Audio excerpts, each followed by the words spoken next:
Welcome to Natural Habitat Adventures, Daily Dose of Nature. I'm your host, Sunny Vanderstar. Today's topic is You Can Be a Wildlife Biologist Too, and it will be presented by our fabulous expedition leader, Aaron Bott. Aaron, thanks so much for being here today. I'm going to turn it right over to you. Thank you, and thanks everyone for being here. To begin, I'll just say that my service is a little bit spotty, and I'm using my cell service for my Wi-Fi connection, for my internet connection, that is. So if I start getting spotty, Sunny, you can just interrupt me, and I'll see if I can fix it by turning off my web camera. Yeah, thanks everyone for tuning in. This is a subject that I'm excited to talk about because it's a presentation I wish I would have been able to listen to back when I was going through school, and hopefully this will be advantageous to anyone out there who's interested in learning about what a wildlife biologist actually does, how you can get into the career field as a wildlife professional, and if you are at the tail end of your current career or your current profession, or you're retired, you can still learn a lot from this, because even though you might not be paid as a wildlife biologist, there's still ways that you can get involved in helping biologists and becoming a citizen scientist. So without further ado, I'll go ahead and get started. So my name is Aaron Bott, and I work as a biologist in the West, the American West. My family's been out here for the last 6 generations, so it's a place that I'm very sentimentally attached to. We live specifically in the Intermountain West, and I've grown up working around Yellowstone National Park my entire life. I research wolves in the Northern Rockies and elsewhere. So I did my master's degree in wolves. I work with the Yellowstone Wolf Project studying wolves, and I'm currently a PhD student at Utah State studying wolves.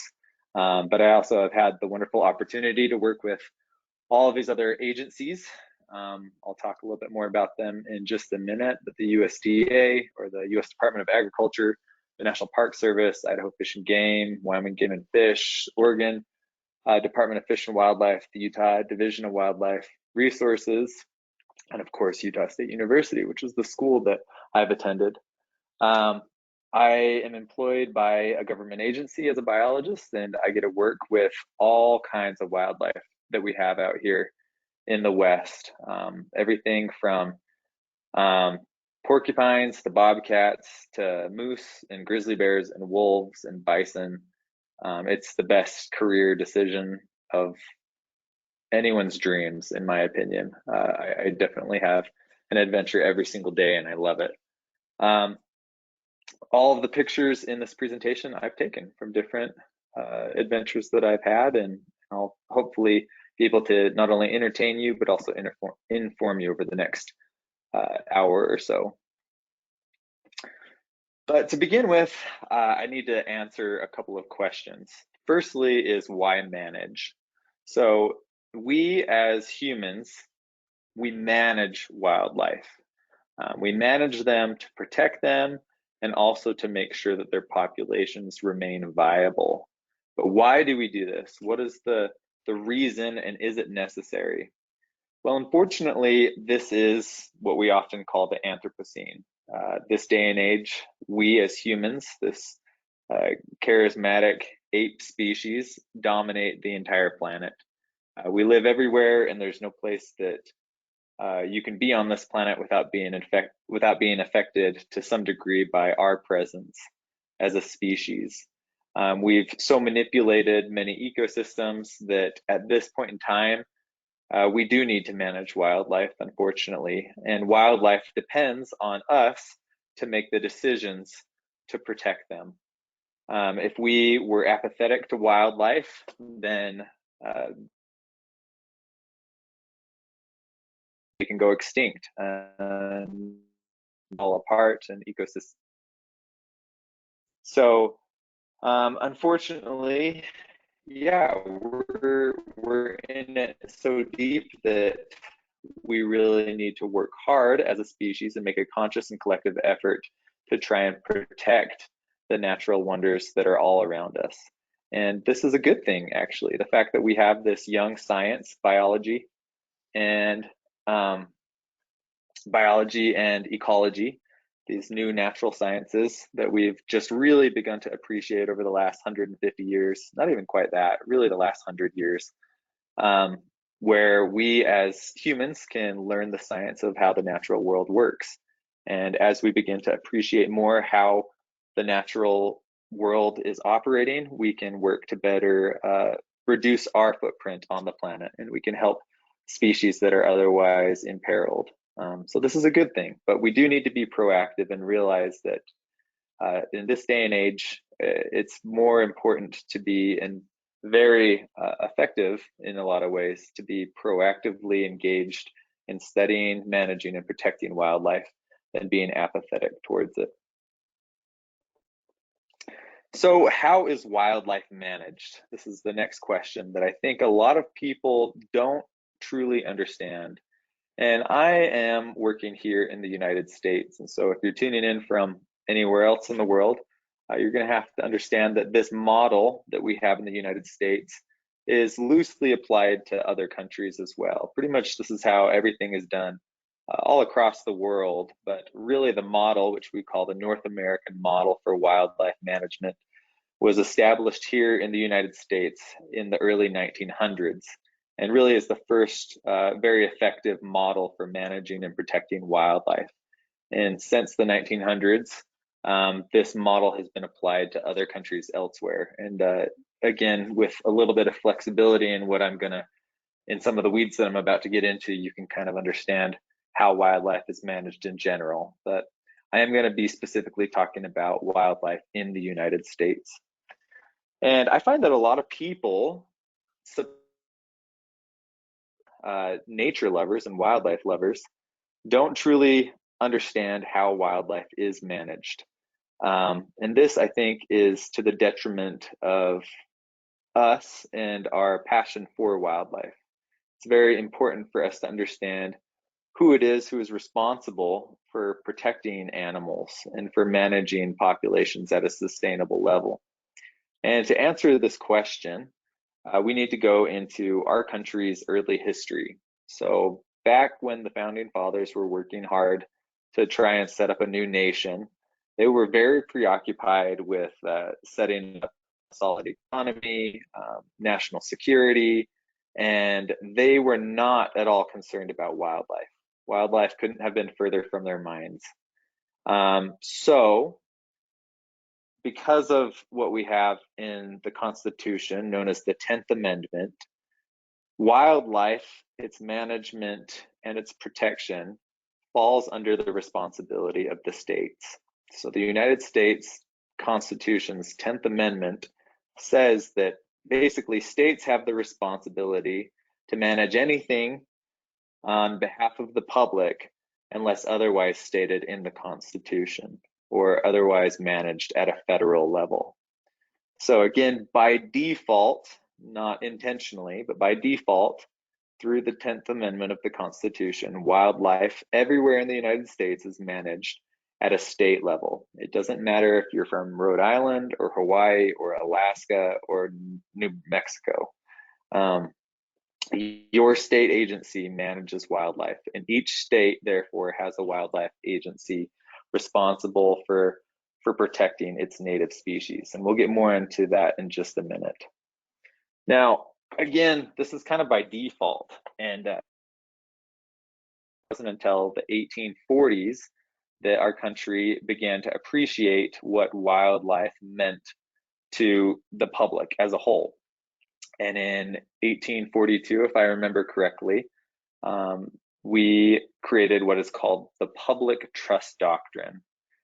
This public trust doctrine has been seen before in the old world, specifically under Roman rule, where the public has the right to natural resources. But although the public has a right to all natural resources, there must be a sovereignty or an agency, a government, that holds in trust the resources for the public. So you could say that they are maybe the gatekeepers or the janitors responsible for managing wildlife for the behalf of the public.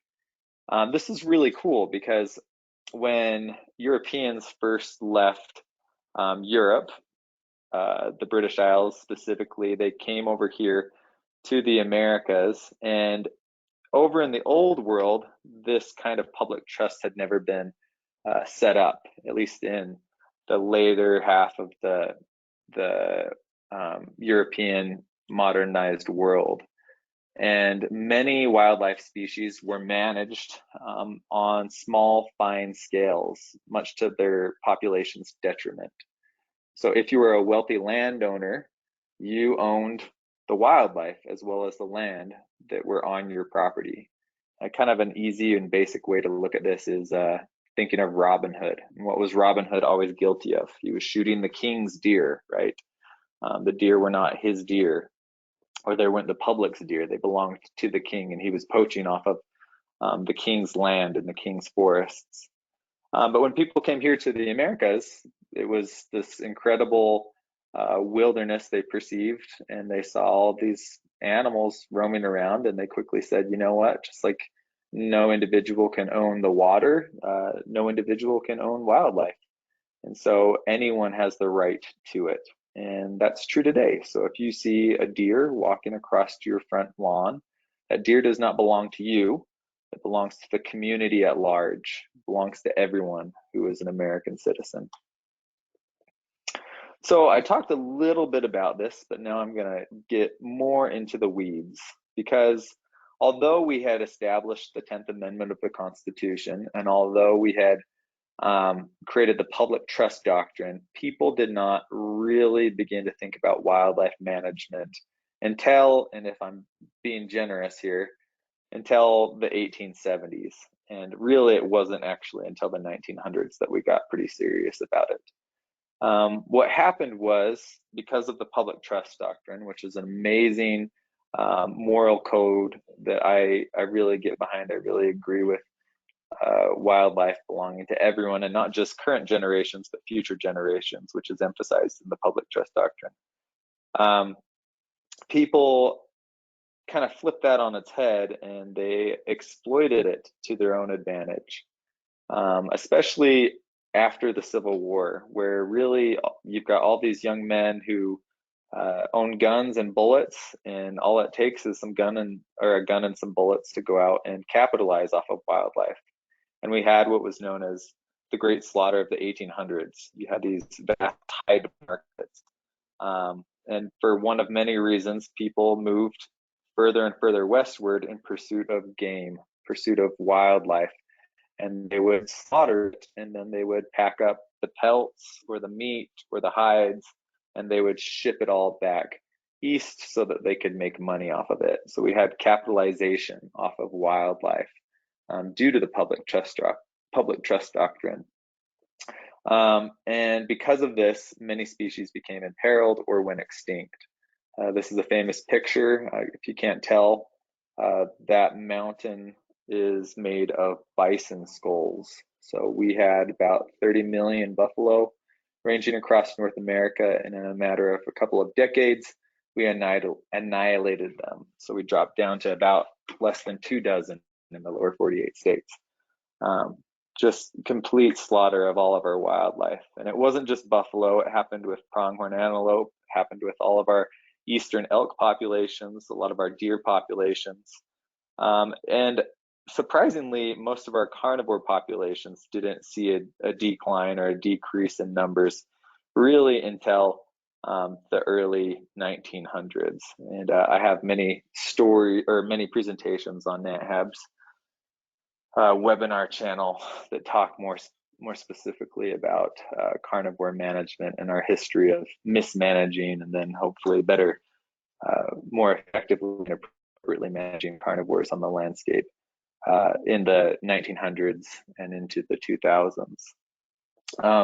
But really, it was when all of these mass capitalizing hunters and outfitters went out and were slaughtering wildlife in great abundance that we started to realize that states, again through the 10th Amendment, have the responsibility for managing and protecting wildlife. And it's at this time that state agencies or state governments began to develop wildlife agencies to protect the wildlife. So again, every state has their own wildlife agency, and frustratingly enough, it seems like every state has to have their own unique name for their wildlife agency. So you've got Wyoming Game and Fish Department, you have Idaho Fish and Game Department, you have Montana Fish, Wildlife and Parks, Florida Fish and Wildlife Conservation Commission, you've got California Fish and Wildlife, you've got Arizona Game and Fish, Utah Division of Wildlife. Everyone's got to have their own unique name. But the point is that every state has their own wildlife agency. And they were responsible for basically saying, hey, we are abusing all of our wildlife. We're destroying it. And so it's at this time that we begin to create regulations saying, nope, you have to buy a hunting license. You have to buy a trapping license or a fishing license, and you can only harvest one animal or two animals a year. And all of this ultimately is what really began to crack down on how wildlife would be conserved into the future. Also, footnote, the capitalization of monetary gain on wildlife was put to an end. So today, if you're a hunter, you cannot sell any of the meat that you collect from the animal that you shoot. So if you go into a restaurant and you buy a bison burger or an elk burger, those are farm raised. They are not actually wild animals. Now, states manage wildlife, therefore most wildlife biologist jobs fall under the state's jurisdictions. However, into the 1900s, we began to realize that the states were not always adequate for protecting wildlife. And this began first with the early 1900s, realizing that birds, for example, migrate. So how do you have a state that manages a bird population that spends half of its year in your territory or your jurisdiction and then migrates to a different state for the other half of the year? So early on, we started to bend the rules a little bit, and we created the United States Fish and Wildlife Service. The U.S. Fish and Wildlife Service basically adopted under its huge umbrella species that were either migratory, specifically birds, and fish to a degree, also working with NOAA, another federal agency to protect aquatic mammals and fish. And later on, as we reached the 1960s and the 1970s, and we began to realize that animal populations, wildlife populations, could be in decline due to human causes, we created the Endangered Species Act. And so whenever a wildlife species is endangered, it gets put on the Endangered Species Act, and it is managed by the federal government, the U.S. Fish and Wildlife Service, in tandem with the states. It's not independent, because ultimately the goal is to have a species recover and then be delisted to be removed from the Endangered Species Act, and then management goes back to the states.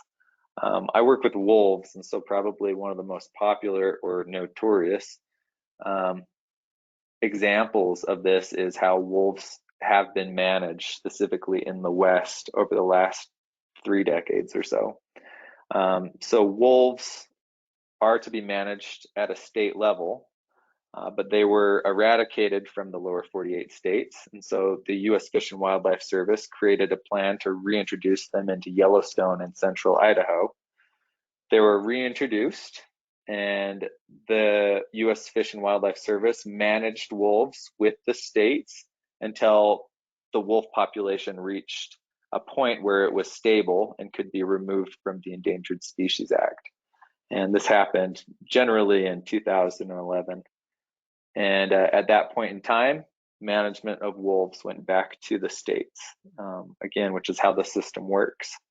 And then if the population of wolves starts to decrease due to mismanagement, disease, or some other factor, then the United States Fish and Wildlife Service can step in and relist the wolf once again to help it recover.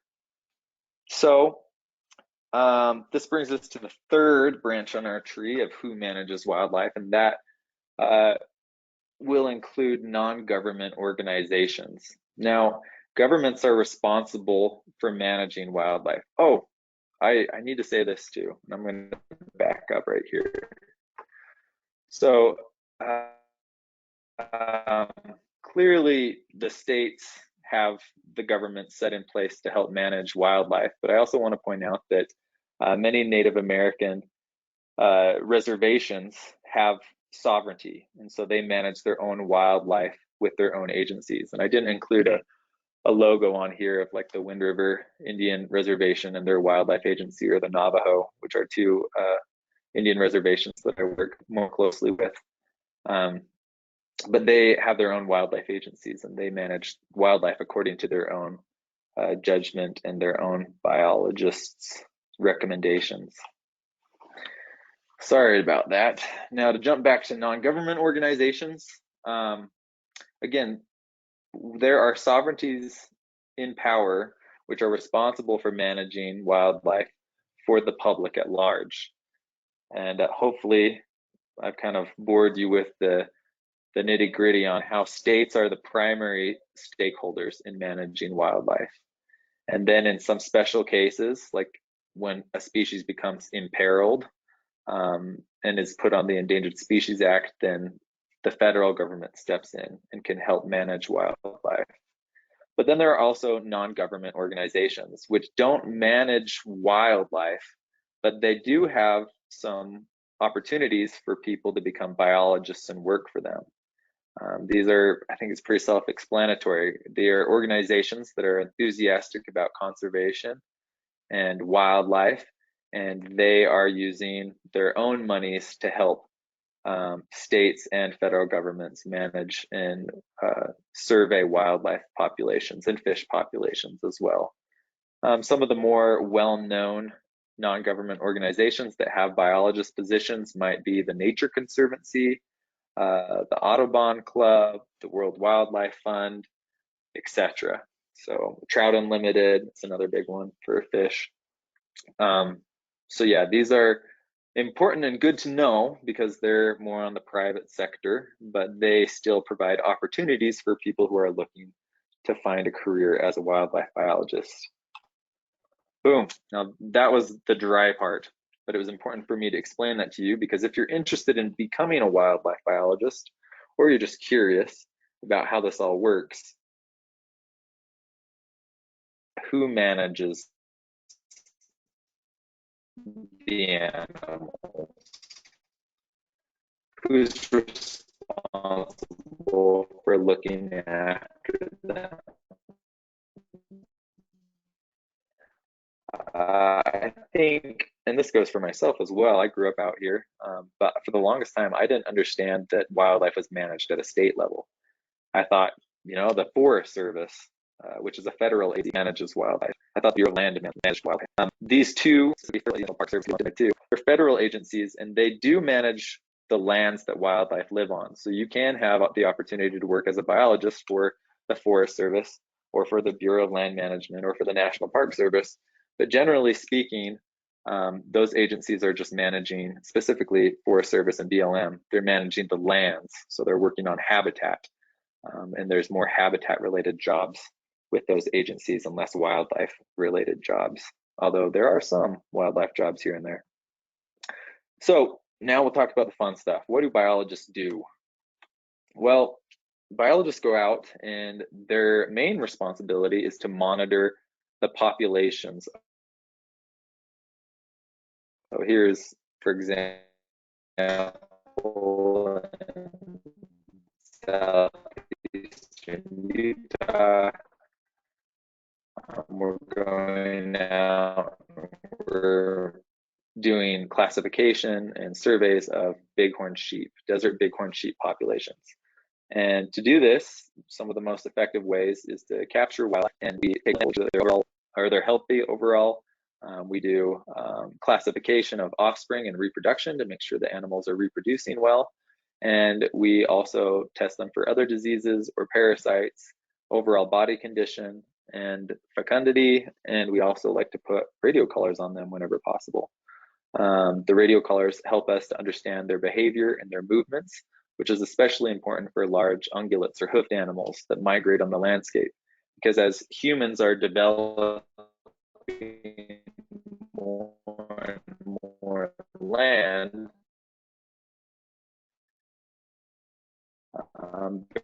very often without having the proper knowledge, we are severing migration corridors, or we're having an impact on sensitive calving or birthing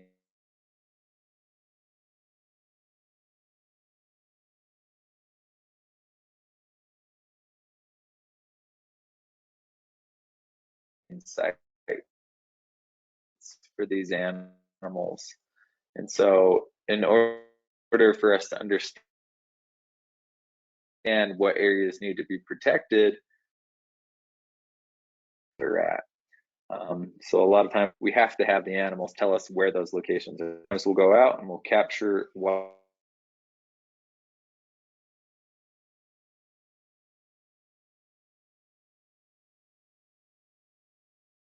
wildlife, and we're again overall just looking at the populations of the animals. So we do have wildlife veterinarians, and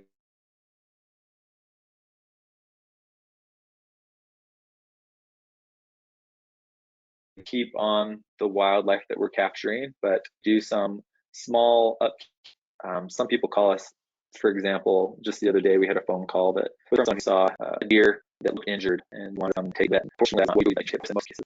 So we aren't named, but we work with names that we're generally looking at the body of wildlife for make sure and they don't decline. Wildlife management is a very conservation tool and some kind of good people like wildlife can in a case where we move to there's which is part of human culture and have been for millennia is a tool that goes in really population. We're carnivores, humans eat wild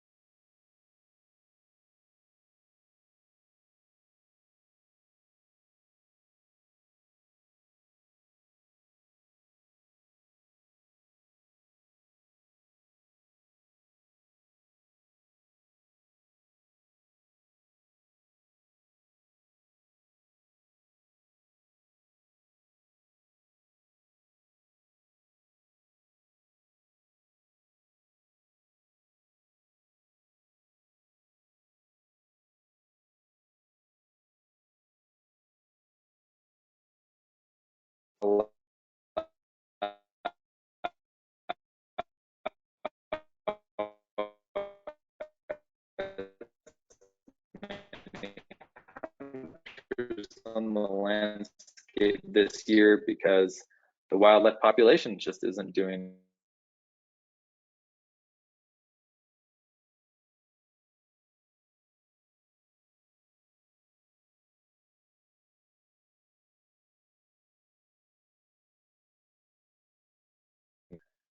the bison population or the elk population is struggling this year as well.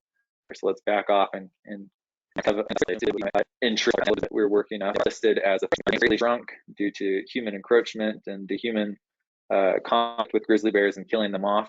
So now what we're doing is we are managing and monitoring grizzly bears, their overall health and their reproduction to try and one, mitigate conflict as grizzly bears expand their range, and two, try and figure out what is population future population density look like, and how can we help this species negotiate a human-dominated landscape. But we also, of course, work with the small animals as well. So just a couple nights ago, we were out netting bats, and we're monitoring their overall health. White nose syndrome is a fungus which is negatively impacting many bat populations in North America, and so we're looking at the spread of this disease. We're looking at diversity, and again, trying to stay on top of what is happening in the natural world rather than being oblivious to it. And we also get to go out and do some fun stuff like crawling into bear dens. What we're doing here is we're crawling into a black bear den, and we're doing a reproductive census really of black bears in the area. So we crawl into tiny little holes where mama bear is sleeping, and what we're doing is we're looking at reproduction. One, did she reproduce, and how many cubs did she have? Excuse me, are they healthy, and what is the sex of the offspring? And again, this helps us to understand where we're at and how the bears are doing. This is what I was doing just an hour ago, actually. I'm doing electroshocking, because although wildlife is kind of the thing we think about most, there are other jobs working with quote unquote wildlife. You can also work with aquatic species. You can work as a fisheries biologist. Here we're electroshocking fish in a river which had been, the habitat had been greatly eroded away. It had been negatively impacted by a landslide after a fire, and we've been working really hard to try and restore the water conditions so that native fish species can come back into it. And so every year we go out and we're monitoring the overall population of fish to see what we're doing and where we're at and what we can do better to help fish populations recover. We also have habitat biologists. And again, I mentioned a lot of these habitat jobs fall under the jurisdiction of the federal government with the Forest Service and the Bureau of Land Management, but states have habitat biologists as well. So wildlife is only as healthy and as viable as the landscapes upon which they live. And so kind of a big scale work of conservation is to try and help improve habitats as they have become degraded over time. And so we work very closely with private property owners and federal land managers to try and improve wildlife habitat for the overall health of wildlife populations. Now, that you kind of understand what a wildlife biologist does, let's talk about how you can be a biologist, because I can tell you that it's one of the funnest things in the world. Every day is a unique day. It's fun to be outside, and it's fun to be in the mountains and in the rivers, and to basically work where I also like to play. The first thing that I would tell anyone is that it's very important that you get an education. To be a biologist is not necessarily a high-paying job, but it does make enough to pay the bills. And when you care about your job as much as I do, frankly, the money doesn't really matter. It's not important. But because everyone wants to do it, and for good reason, it's very competitive. And so most wildlife biologist positions require you to have a master's degree. So you not only have to get an undergraduate, which I would recommend be in the natural sciences, but you generally have to go on and get a master's degree as well. But even then, sometimes you have to do a little bit more, or you enjoy it so much that you decide to do a little bit more. So I am an example of someone who's not only gotten a master's degree, but I'm also a doctoral student studying this because I love it so much. So if you are young and you're interested in studying animals, get an education and don't be afraid of it, because it gets easier if you actually care about what you're studying and what you're learning in school. Next, and perhaps equally as important, is volunteer. There are so many opportunities for the public to get involved by volunteering.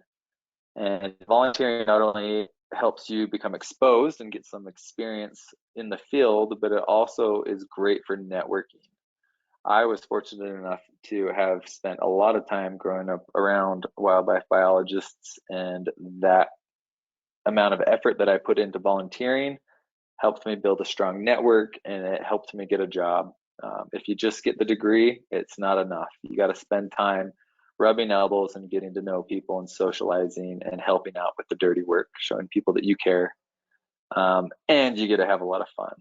So definitely figure out how to volunteer. I would recommend anyone interested in volunteering to contact your local state wildlife agency and say, hey, I have a little bit of experience in this or that, or I don't have any experience, but I'd love to help out. And you might not be thrown right into the fun stuff like processing beavers, but you might be asked to go help plant some willows or some quakies in an area that needs some habitat improvement or some sagebrush. Everything helps, and plus, who couldn't want to be outside and doing good things to improve the environment? So definitely get out and volunteer. And then, of course, there is the citizen science program. So to be a citizen scientist, this is kind of a more popular, newer term that is being used because people like yourselves are enthusiastic about animals and about nature. And so you want to get out and you want to help. And you might be in your own career. You might not have time to go back and get a degree or pick a career or have the liberty to move wherever you want as a wildlife biologist or for wildlife biologist positions. But you're still passionate. And so we have this kind of layman's term, which is now becoming widely accepted in the professional world as well. You can be a citizen scientist. Audubon is a great example of this. Audubon does bird surveys all over the world. And if you love birds, you can get involved with Audubon, and you basically go out on designated days during the year. It's not every day, but you can go out and you can help by doing bird surveys. And you send all of your data, all the information that you collect into Audubon, and it helps with this worldwide database of bird distribution and population range and population health and viability. You can also get involved with some other things like, let me see if I can pull this up real quick. It's called iNaturalist. It's an app that you can download on your phone. iNaturalist. It's an app that is primarily sponsored by National Geographic, I believe, but it's an incredible tool that helps you identify plants and animals of all kinds, and you're able to upload photos that you take onto your phone and submit them into this database where professionals get to review and make sure that you have identified your species properly, and it also pinpoints your GPS location of where you found it. So if you come across a rare lizard or a rare snake and you upload it onto your phone, and a biologist then looking at the database can confirm that you identified the species correctly, you help us to realize that wildlife might be in places where we haven't thought of them being in before. And again, it's a perfect app for the lay people as well. You don't have to be sure of what species you think you've found, and it's not just for animals, it's for plants as well, but it's a great way to get involved. If you live close to the forests, the Forest Service, any local nature community centers, or national parks, usually these groups have citizen science programs as well, which might be hiking out and doing classification of mountain goats and their reproduction by looking at them through binoculars from a distance, or it might be counting glacier lilies on an alpine slope. But anything helps, and citizens are always welcome to get involved. It helps people get engaged. I think that one of the biggest challenges that we have today is that people are apathetic to nature because we've become so removed. We're in our own little bubbles. And unfortunately, many of us don't have the opportunity to engage with nature in general like we used to. How many people could tell you what phase of the moon we're in? How many people look up at the night sky and know something as obvious as that? How many people could identify which tree species are native and non-native as they walk along their city park? I think that anything helps that helps us to become reconnected and re-engaged. And so I encourage anyone who wants to pursue a career as a biologist to definitely do it. You can reach out to me. My contact information can be got through Natural Habitat Adventures. If you have specific questions, I'd love to help you out. If you're at the point in life where you're retired and you're not going to go back to school and you don't have the time and energy to pursue a second career as a biologist, don't worry, you can get involved, perhaps even more at an intimate level, doing some citizen science work. Look up your state agencies, contact them, ask what you can do, get involved with some local conservation groups, national parks, state parks even, and you can do a lot of good that way.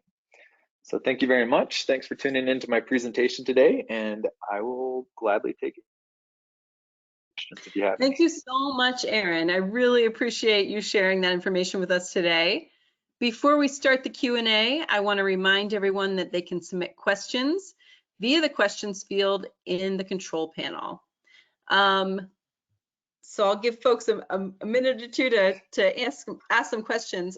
One of the ones we already had was something you just touched on. A lot of our viewers are retired, and one of them said, what are the options for a retiree to become a wildlife biologist assistant? How and where and what qualifications are needed? So you did touch on that, but if you want to expand upon it, that would be great. Yeah, absolutely. First things first is you got to know where to look, right? So hopefully I gave you some tips. Contact your local state agency and say, hey, I'm a retired person and I'm looking to volunteer some of my time with anything that you might have coming up, whether it's planting willows along a stream, or whether it's catching mule deer, whatever you have the time and energy for. Another great option would be to contact your local university, your state university that's working on conservation projects. Boy, howdy, I, believe it or not, find it hard to get people to come with me to do some wolf stuff in the backcountry, because it's not always fun and sexy, right? We're not always handling wolves or even seeing wolves, but I got to get out into the field and collect wolf scat or wolf poo. So I need someone to go hiking and look for that kind of stuff and collect it for me and put on GPS points, some basic stuff. And it's really exciting when people reach out to the university, reach out to the state, reach out to if you've got a national park nearby, if you've got a local nature chapter or conservation organization, just say, hey, I'm retired, I want to help somehow. If you have a little bit more experience, if you're retired and you had a degree, maybe even in the sciences, then your responsibility might get a little bit heavier if you're willing to take it on. And you can say, hey, I'm retired, I got lots of time in the world, but I worked as a gardener or something like that. I worked as a landscaper and I'm really good with plants. Do you have any opportunities for me to work part-time as a technician for you, doing this, that, or the other? And again, anything helps and anything is appreciated. So first contact your state agencies, your state universities, see if there's any projects that you can help out on, and also reach out to some local protected areas, national parks, state parks, the Forest Service, the Bureau of Land Management. Call their offices and get involved that way. Sounds good. Another viewer asked, are there courses that you're aware of that one could take to learn more about wildlife conservation without actually pursuing a degree? Yeah, you can audit courses, and I'm not super familiar with the detail of auditing classes. But for example, there's a lot of really cool online programs offered by different universities that can give you specialized understanding of certain wildlife subjects or topics. I work with Oregon a little bit, and Oregon has a pretty good program for their wildlife and fisheries management, and they've got some online classes. Unfortunately, those are often things that you have to pay for, right? Because you're auditing a class. Otherwise, if you start falling down rabbit holes, right, like the International Wolf Center based out of Ely, Montana, they have webinar seminars that talk about wolves pretty regularly. You have to register for them and you have to sign up for them. I don't know, it's like $5 or $10 to register for a webinar. But they're pretty fun to follow along with. And you start to find out that the wildlife world is very closely knit. So if you don't know where to begin, maybe look at your universities first. If you're willing to foot the bill on some of those classes, I highly recommend it. If you're interested, look at perhaps the Nature Conservancy, the International Wolf Center. And if you're more specifically interested in like fish or birds, I mean, the Audubon Club, that's a great place to look as well. Great ideas, thank you. Along those same lines, do you know if you have to live in the state you want to volunteer in? So let's say you live in Pennsylvania, but you really want to study, animals that live in Montana. Like, is that going to be an issue, or do you have any advice about that? The only issue would be with you. Like if you're able to somehow go from Pennsylvania and volunteer some time in Montana, then more power to you. The state is not going to complain. We've got, I mean, for people that we hire seasonals, and they come from all over the country, right? We've got a guy from Michigan, a guy from Missouri. They're all just coming in because they want to work for a season helping out. And so really that's a personal thing you got to figure out if it's practical for you to go from Pennsylvania to Montana, and to what degree can you help out. But yeah, anything's welcome. Sounds good. One person noticed that the picture you showed of someone holding a bear cub, that they weren't wearing gloves. Is that an issue regarding, passing on human scent to the cub? It's not for scent. Bears have such an incredible nose. In fact, they have probably the strongest olfactory capabilities of anything in North America, probably the world. Grizzly bears and black bears just have billions and billions of these nerve endings that go through their cavernous nasal cavities, and they will smell you no matter what. But to be safe, what we actually do is the mom is drugged. We knocked her out with a needle, and to help remove any kind of scent that there might be, we actually take some what's it called, bag balm, like the Vaseline kind of stuff, the bag balm that you put on sore muscles. And we take a big glob of that and we rub it inside her nose so that she still might be able to smell us, but the overwhelming aromatic smell that comes from the bag balm is gonna make her less concerned about our odor on the cubs. Nice. We have a current field biology undergrad among the viewers today, and they say they're currently taking a wildlife biology class. Our big project for the semester is wildlife management plan. Do you have any advice for crafting a management plan in general? Yeah, so wildlife management plans involve a lot of people. And so it's important that you realize when you're crafting a management plan that you do a good job of listening to and involving as many stakeholders as possible. Stakeholders are people or organizations that have a special interest in your subject.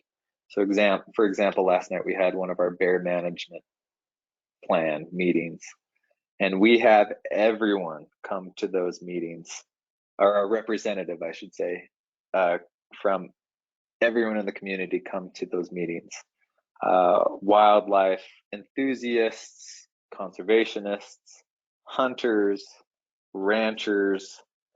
The more people, the more diverse your group is, the more successful your management plan will be. Because you're the biologist, right? Or at least this individual is aspiring to be the biologist. You have the science, but unfortunately, it's not really wildlife management. It's human management, right? There's a very rich and deep social aspect to managing wildlife. And so you got to make sure that you invite everyone to the table and you're patient, you listen to everyone and all of their points of view, make everyone feel heard. Everyone just wants to feel heard. And that's how you can develop and employ a strong management plan. That's great insight that managing wildlife is just as much or more about managing people. I think we have time for one more question. Someone wants to know if there are programs that protect coyotes that you're aware of. Yeah, Project Coyote, I think is the name of it. It's either Coyote Project or Project Coyote. I think it's Project Coyote. They are a non-government organization, an NGO, and they are pushing for more humane and better coyote management programs across the country. And they've got a lot of traction, actually. So Project Coyote, I believe is what it's called. Excellent. Well, thank you again. That's probably the last question we have time for today. So I'll hand it back to you for any closing comments you might have. Well, thanks everyone. Thanks for tuning in. Again, nature's such a wonderful thing to be in and to experience. And so I highly encourage all of you to get involved, because we need more people who are enthusiastic about nature to not only care about nature enough to, do the kind of tedious stuff by like signing petitions to protect this species or that, which all of that is important, but we also need you to get out into the field and to take your loved ones out into the field too. And it might not always be capturing grizzly bears like this. It might be just simply sowing some seeds for butterflies. But everything helps, and I definitely can promise you that you'll feel better for spending time outside. So thanks very much for listening, and take care. Thanks again, Aaron. I also want to thank everyone who tuned in today. Join us on Monday for our next Daily Dose of Nature. You can check out next week's lineup, including registration links, on our website at nathab.com/webinars. We did record today's presentation, and we will have the replay available on our website soon. With that, I will conclude the webinar. Have a great weekend, everyone.